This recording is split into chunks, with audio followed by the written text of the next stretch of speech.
Hey everyone, I'm working to hit 1,000 subscribers, and I need your help to get there. If you enjoy this content, please hit that subscribe Look, button. I'm going to be completely honest with you right now. The Toronto Blue Jays are in a weird spot, and I think we need to talk about whether this team actually got better or worse this offseason.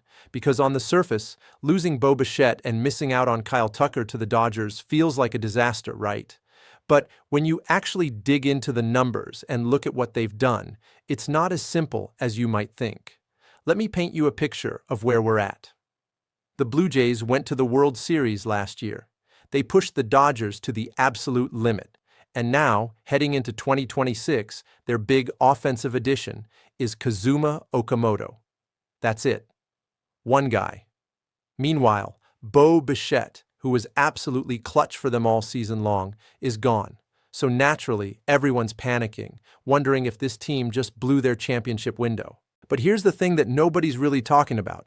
When you break down what happened last season and what this roster looks like now, there's actually a case to be made that the Blue Jays might be better. I know that sounds crazy. Hear me out.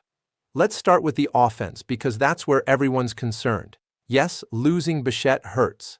The guy was their best clutch hitter, their most consistent run producer. Remember that stretch in late September when he went down with an injury? The team completely fell apart. They hit just .236 as a group with an 87 WRC+. That tells you everything you need to know about how much his presence elevated everyone around him.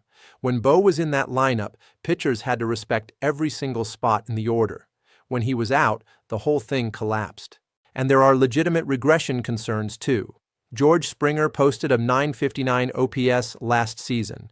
Is he really going to do that again at his age? Probably not. Daulton Varsho hit home runs at a ridiculous pace, almost like Aaron Judge for stretches. Can he sustain that over a full healthy season? History says no. Then you've got Ernie Clement, who had a great year, but is probably due for some regression to the mean as well. So yeah, on paper, you can make a strong argument that this offense will take a step back. But before we write them off completely, let's talk about the other side of the equation. Vladimir Guerrero Jr. just had one of the most legendary postseason performances we've ever seen. The projections have him at 23 home runs and 84 RBIs. But after what we saw in October, doesn't that feel low? The guy was absolutely unstoppable when it mattered most. I think we're going to see an even better version of Vlad this year. And Okamoto, the addition everyone's kind of sleeping on, brings legitimate power and elite bat-to-ball skills. Yeah, it's a transition from NPB to MLB, but the scouting reports on this guy are incredible. He's not some project. He's coming over ready to contribute immediately. Then there's Anthony Santander, who was absolutely terrible last year, like embarrassingly bad. The only direction he can go is up, and if he bounces back to even 80% of what he's capable of, that's a massive boost. So will the offense be a bit worse? Probably. But here's where things get interesting. The gains they've made in pitching could completely offset whatever they lose at the plate. And when I say gains, I'm talking about significant upgrades. Last year's opening day rotation was Kevin Gausman, Jose Barrios, Chris Bassett, Max Scherzer, and Bowden Francis. Solid group, but there were question marks everywhere. Scherzer was ancient and injury-prone. Bassett was inconsistent. Francis was unproven.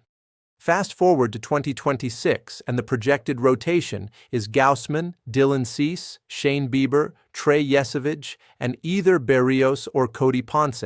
That's a completely different animal. Dylan Cease is a legitimate strikeout machine with Cy Young upside. When he's on, he's one of the most dominant pitchers in baseball. Shane Bieber is coming off a healthy offseason, which means we should see him closer to the guy who won a Cy Young, not the version that was working his way back from injury. The ceiling on this rotation is through the roof. And Trey Yesavage, look, there are going to be growing pains. He's young, he's going to make mistakes, but the upside is ridiculous. This kid has the stuff to be a frontline starter, and sometimes you have to live with the inconsistency while he figures it out. As for the back end, whether it's Berrios or Ponce, both could be effective fifth starters. Neither is going to wow you, but you don't need your five-hole guy to be an ace. The bullpen is where things get a little murky. Seranthony Dominguez is out, Tyler Rogers is in. Rogers has the numbers to back up being an upgrade despite that funky submarine delivery. The guy gets outs, plain and simple. And they'll have Louis Varland for a full season after picking him up at the deadline last year. But let's be real. The bullpen wasn't exactly their strength last season. A blown save literally cost them the World Series. That's going to haunt this team forever. The numbers probably won't be dramatically better this year either, especially with Jeff Hoffman still closing games.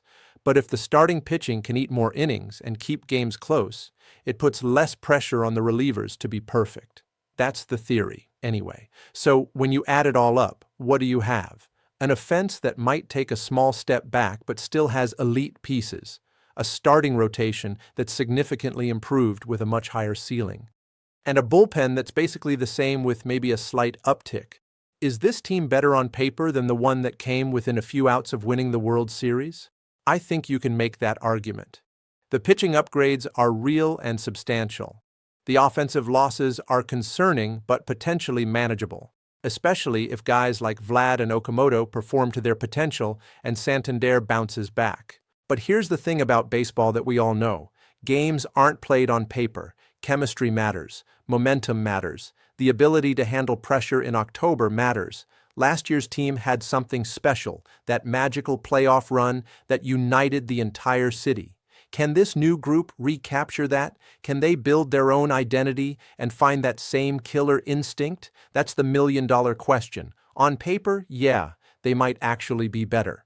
The rotation alone could carry them through the regular season and make them a nightmare matchup in the playoffs. But they're going to have to prove it on the field.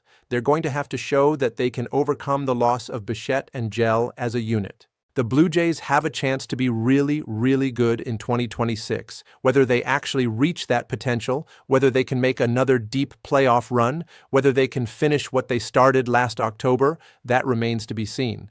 But don't count them out just yet. This roster has more talent than people realize, and sometimes the best teams are the ones that have something to prove.